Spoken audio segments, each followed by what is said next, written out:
Kia ora koutou. Thank you, Paula, for the introduction. So my name is Nava. I work at NIWA. Don't get the two confused. And Mark Schwartz from MetService. we're going to have a tag team approach we just got told to talk about positive things, but we're going to start on maybe a slightly negative note. However, inspiring, yes, yeah. The positive part is what you do with the information. So yeah, climate change predictions for New Zealand and the potential impacts on aviation. Let's go. Everything, haven't we? No. We haven't had a chance to practice this, but no. Between us, we know quite a bit about climate, meteorology, and aviation, so you should find something interesting. Clicker is not working, but I can press that instead.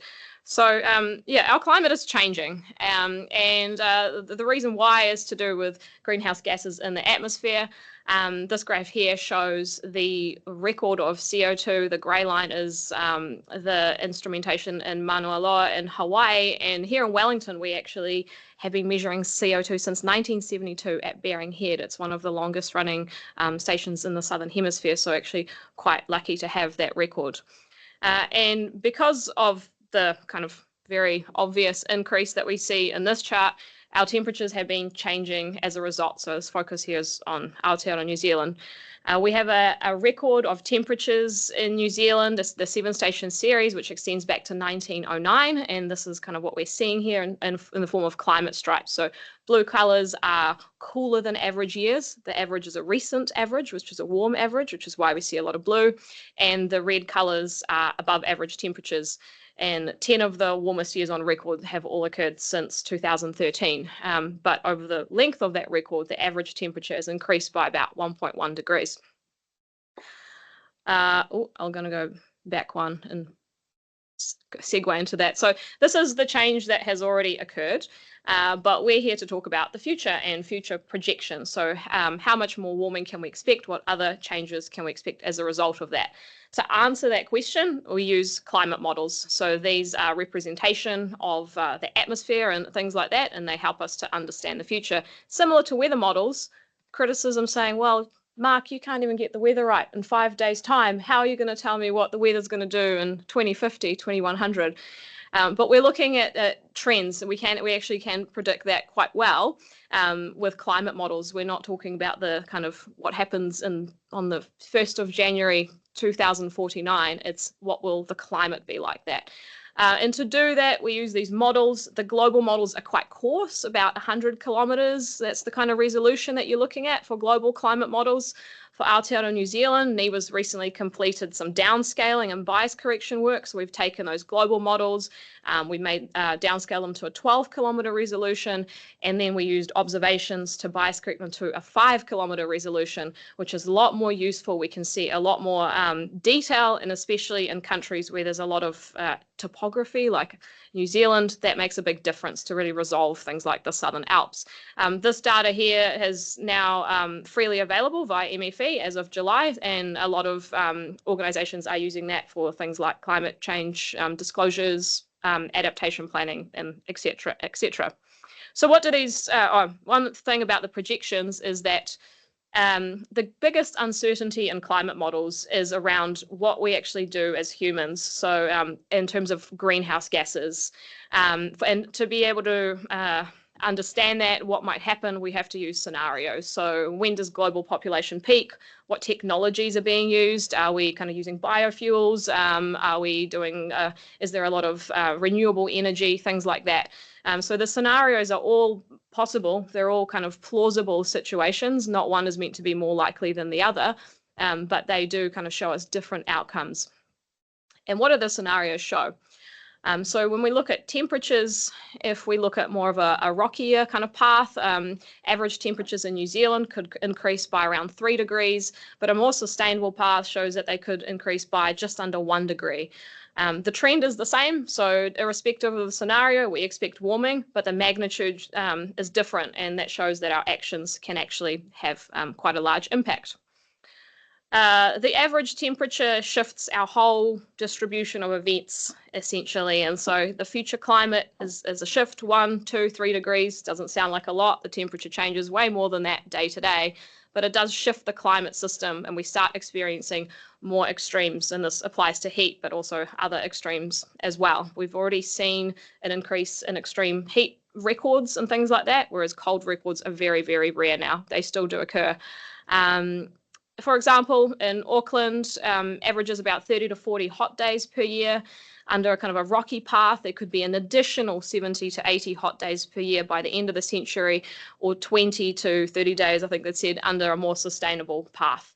In Wellington, fun fact, hot days is defined as 25-degree days. The average is actually 5. So everyone living in Wellington is probably like, yes, bring that on. I would like more of those hot days, please.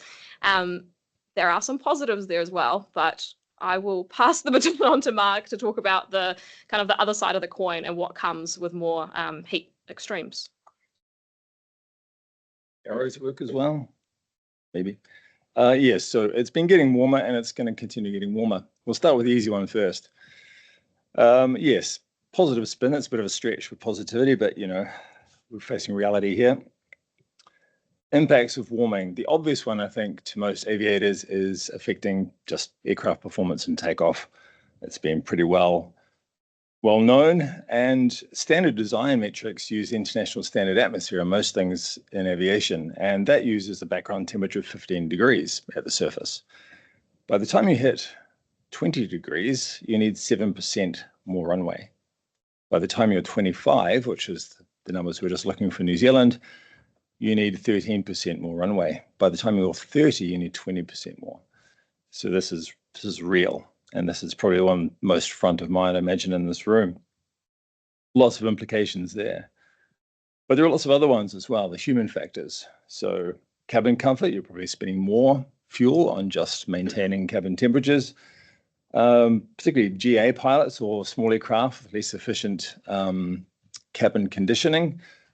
Could be suffering fatigue, and let's not forget the ground staff, the airports having to manage.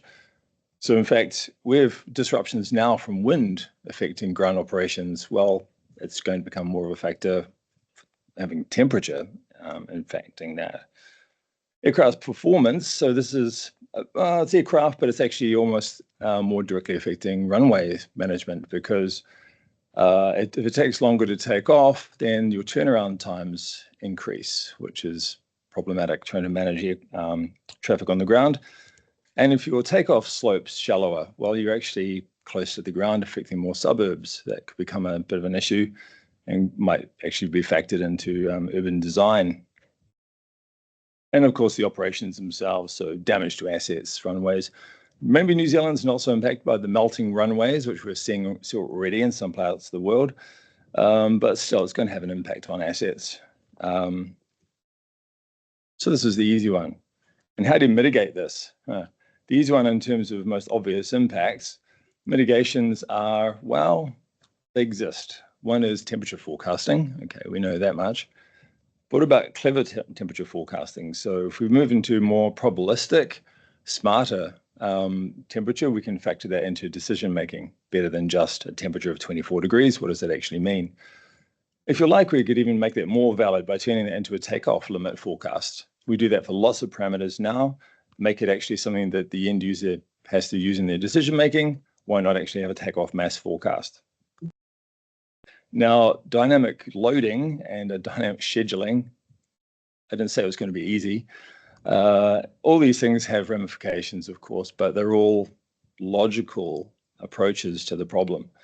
One thing that will help here, though, is the probabilistic nature of information. If you're having to make a decision based on a whole sequence of inputs, if you make them probabilistic, you can combine them in more intelligent ways. Yeah, lots of other things you could do as well. Ground staff, what can you do to manage the time of exposure, or even automation of certain systems so you don't have people on the ground when it's not safe to be there? Our next topic of 5.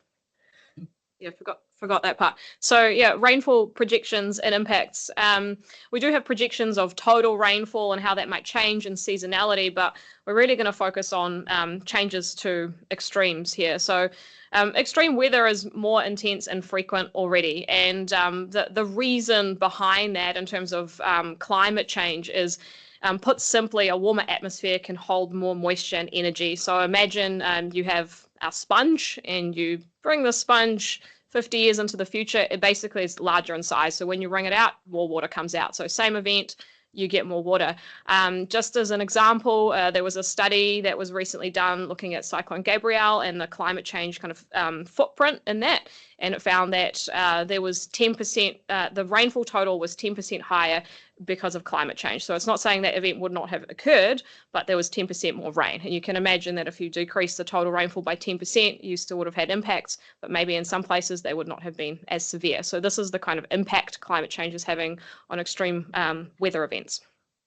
And I think that's on to you potentially. Quick fire change Yeah. there. And compared to temperature, this one probably has the most broad impacts and is, I would say, the most pressing. It's happening now. This is very evident. While temperatures are going up right now, we can measure that. The impacts, I think, are more significant in this particular topic. So this is probably the single biggest topic.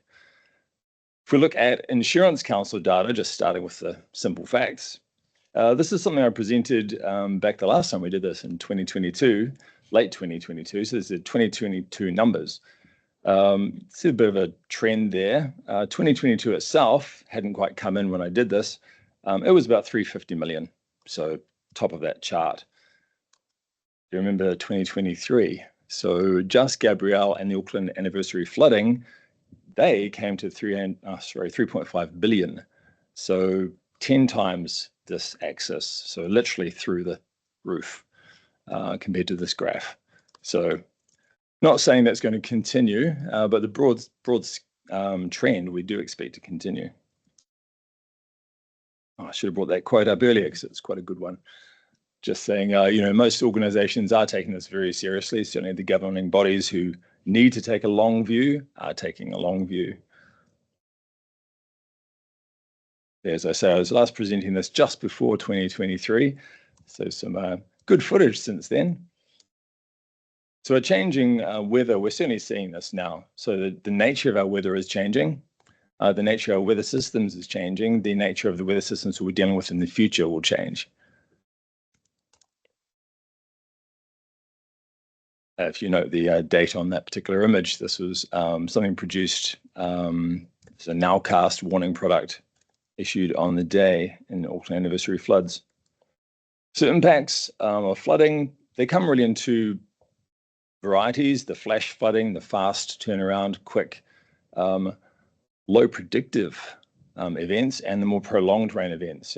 People on the ground, they just think it's wet, right? But no, they're very different kind of events. Some of these things you cannot see coming more than hours in advance. That's just the fact. And when people sort of say, oh, why didn't we get more warning? Well, I'm afraid we could give you some probabilistic output, but there was no way of saying you're going to get this rain at this time more than a few hours in advance at best. That's just the way the atmosphere works. So in that case, you need different decision processes. You need different dissemination processes, different monitoring processes. Compared to prolonged rain events where perhaps you can accurately see these things coming days in advance. So different processes required, both from us and the guys on the ground. Lots of potential impacts here. So yeah, as I said, this is the most far-reaching of the 5 topics we'll cover. Everyone. Aircraft, airports, infrastructure, management systems, everyone gets affected by severe weather events, in particular flooding. Flooding kills more people in New Zealand than any other natural hazard, and it causes the most disruption and cost. Landing conditions. Interestingly, a 2020 survey done by the World Meteorological Organization showed that airlines and crews were really worried about airport flooding. Turned out, on the average, airports weren't so worried. A lot of organizations managing aviation weren't so worried. That was quite an interesting takeaway. Again, this was not saying New Zealand, this was an international survey, but certainly airlines are worried about this. Can you land or not? What disruption does that mean if you can see this coming? Visibility issues. I've heard some pilots talking about, do I need to consider tropical visibility reductions in my landing in New Zealand now? Well, probably.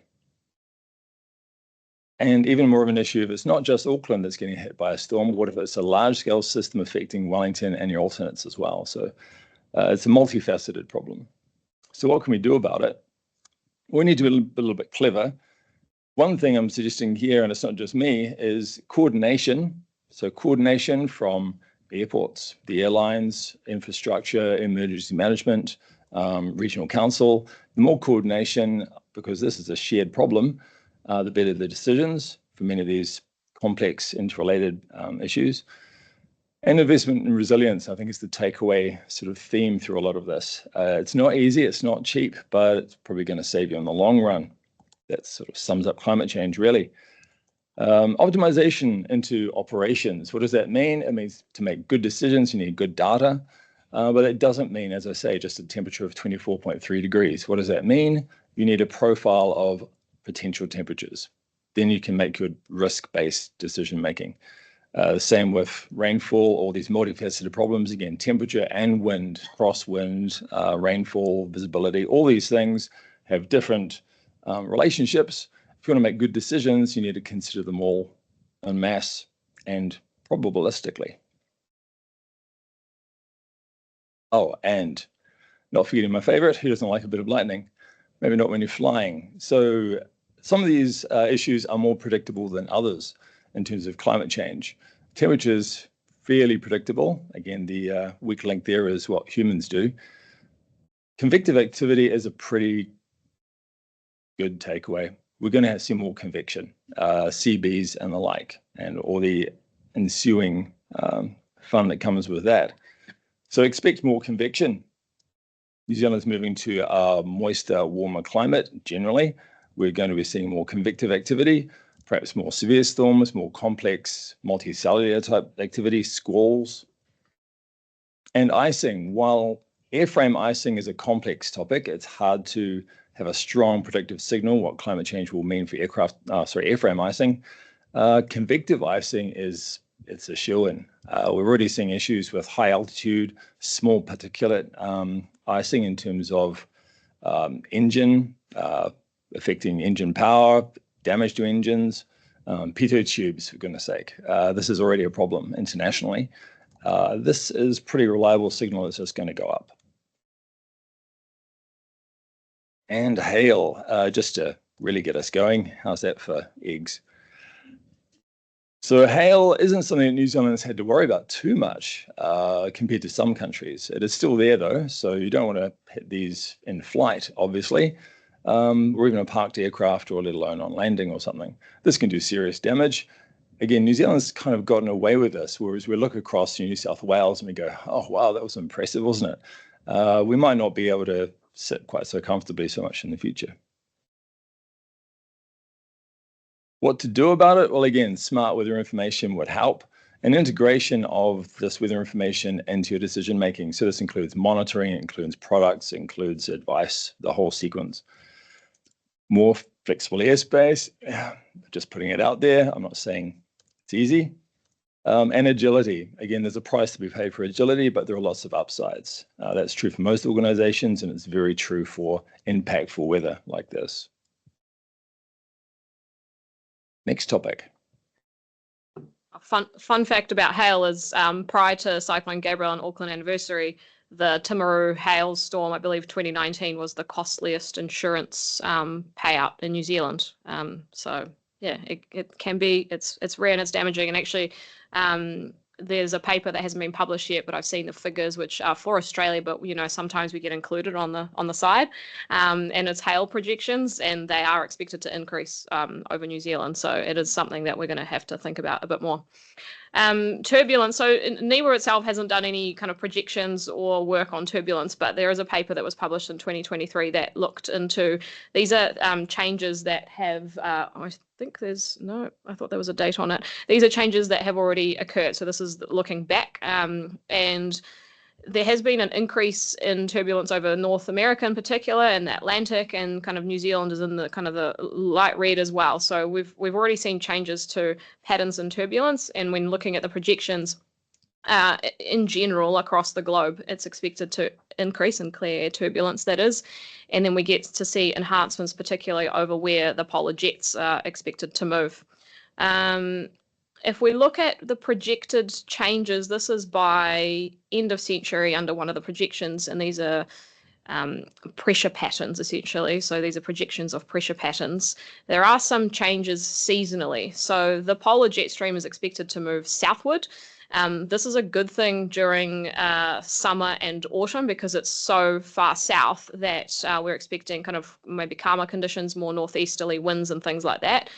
Not so much during winter and spring. It doesn't shift far enough south. It's expected to be enhanced, more westerlies. That jet might be overhead a lot more, so more disruption during those seasons. So in a lot of these impacts, we often look at projections for like a year or an annual kind of thing, but there is a lot of seasonality to a lot of these projections. So it's something to consider if you're trying to understand the impacts.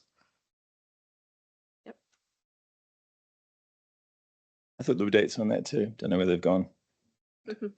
So impacts.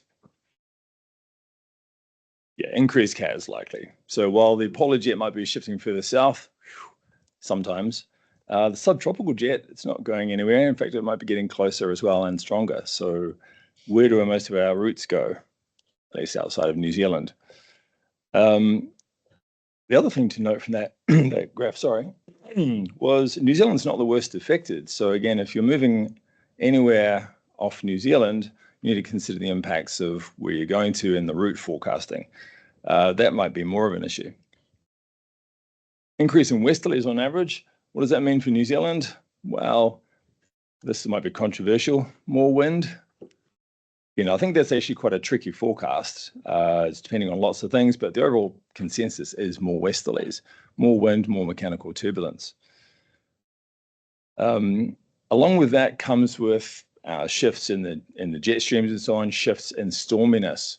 That's another really tricky forecast, but if we get increased westerlies, we'll probably see more episodes of storminess. That's just low pressure systems and fronts, etc., impacting New Zealand and the associated impact of turbulence and vertically propagating turbulence interacting with clear air turbulence. Along with mechanical turb, it's New Zealand's favorite, which is wind shear, is likely to just become more of an issue. That's probably, again, situational and hard to say exactly which airports will be affected the most, but we've probably got some suspicions who that might be.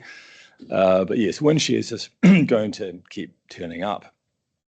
And potential shifts in wind regimes. Again, there is a little bit of uncertainty in this with lots of downstream impacts depending on which way it goes. Again, the more dynamic and adaptive we can be, the more we can deal with this. This disruption is not going to go away. It's just going to get bigger. So if we can plan for it, all the better. So that means, again, integration with other organizations, integration of information systems, monitoring, and weather and resilience, which does come at a cost. Modifications to aircraft and runways. Can we put runways in places less affected by wind shear? Yeah, how hard can it be? Again, lots of potential modeling and research. Actually, another line of approach here is research, both into the effects on aircraft and the effect on airports. And can we put airports in better places? Are there different aircraft that can handle these challenges better?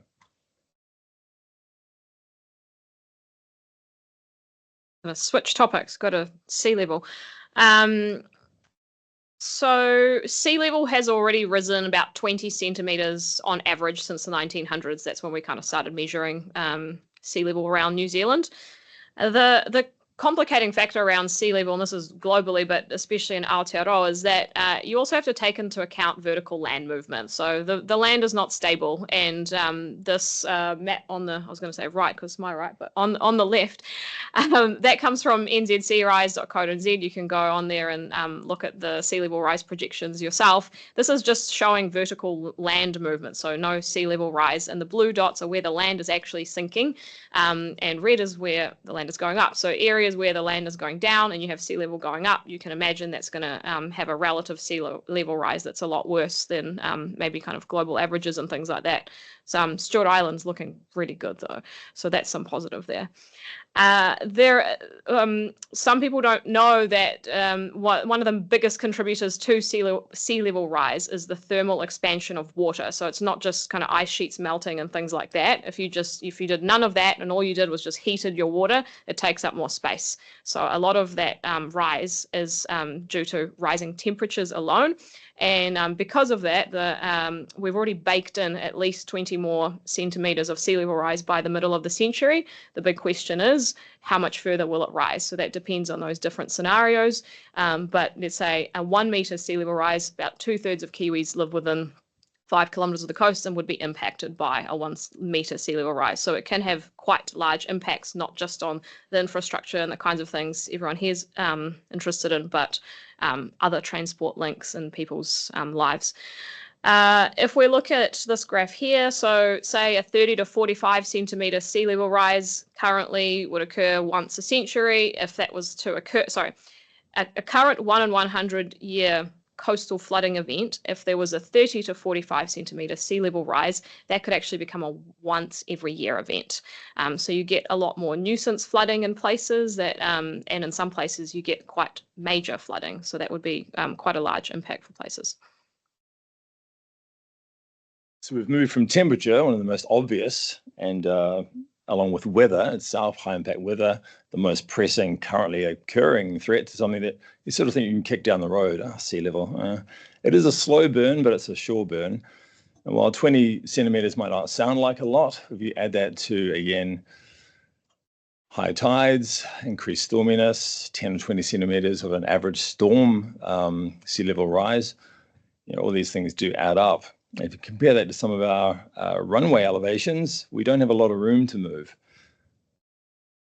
So obviously we have increased risk from actual inundation of the sea, but actually increased flooding because of rain events as well, because your drainage systems are impacted, or just your ability of runoff is impacted with an elevated sea level. So these two can be considered separate and independent risks, but of course they also tag team quite a lot. Then we have erosion risks, obviously, another long-term issue. But more of the issue is how these things come together to affect just the simple operation of an airport. It's not just the runway, is it? It's all the supporting infrastructure, and in fact, roading systems. That's often one that goes down, or power, these kinds of issues. So it is a multifaceted, again, issue, not just the direct threat. So warnings, there are warnings for these threats. They could become more sophisticated. That's certainly something we want to do, become more sophisticated, continual improvement, both on flood and the inundation and the combined impact.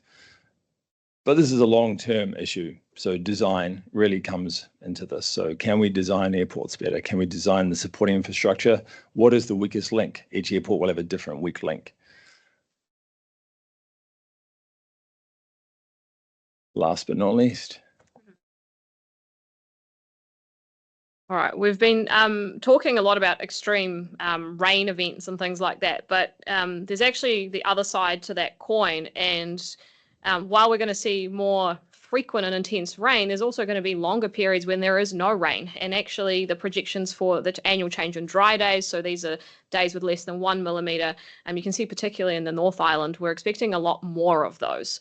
Talk about it in terms of like binge rainfall sometimes. You just have nothing for ages. I think lots of parts of the country are experiencing this right now, and then it might rain and it might rain heavy.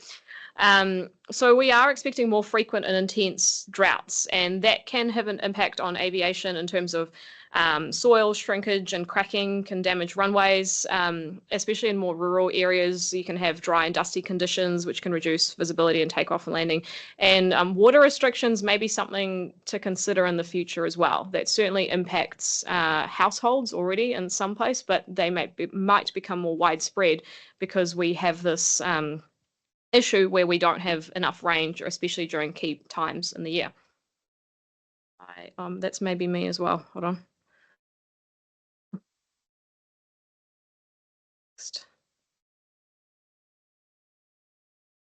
There we go. Okay. And what kind of goes hand in hand with that is increasing risk of wildfires. So dryness, as you can imagine, that's not great for increasing wildfire risk, where you have the increasing temperatures, and we talked about potentially increasing windy conditions. So all of the ingredients that contribute to wildfires here and also to our neighbours that we can see often affecting the skies around here are increasing. So the projections are for wildfire risk to be higher in the future.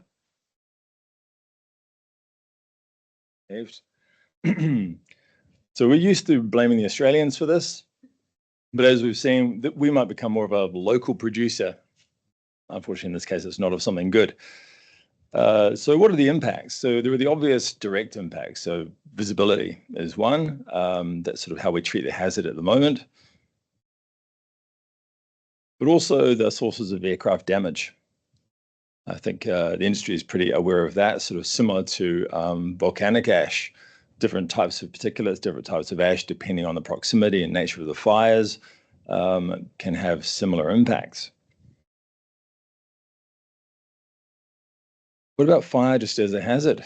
That would be a fairly new one. This is not new for some industries. I mean, I've forecast for coal-fired power stations that were circled by fire in Australia, thinking if that catches our coal, this won't go out for 6 months. Not quite the same issue at an airport, but not so dissimilar. Imagine being in that kind of situation.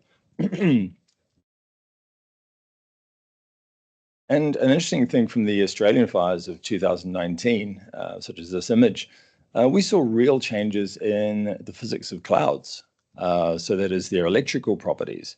Their ability to discharge lightning was different. Their visibility characteristics were very different. Quite interesting. So here's a geeky area of science. Let's do some more research and investigate this stuff so we get better at it. Yes, please. But also impacts in terms of products and forecasting. We need to get more sophisticated at this stuff. So I've already mentioned how about doing some research. On top of that, we've got, well, again, can we be agile? We might not want to be, but we might be forced into it. New Zealand's got a pretty good record of doing that already. We're always juggling little volcanic outbursts occasionally. Might be a fairly similar approach. Can we improve monitoring? We've gotten away with this. We've gotten away with watching Australia from afar. We might have to get more sophisticated in our own monitoring and forecasting ability at doing this. We already can, but we might become more practiced, whether we want to be or not. Can we incorporate this into planning? Probably can.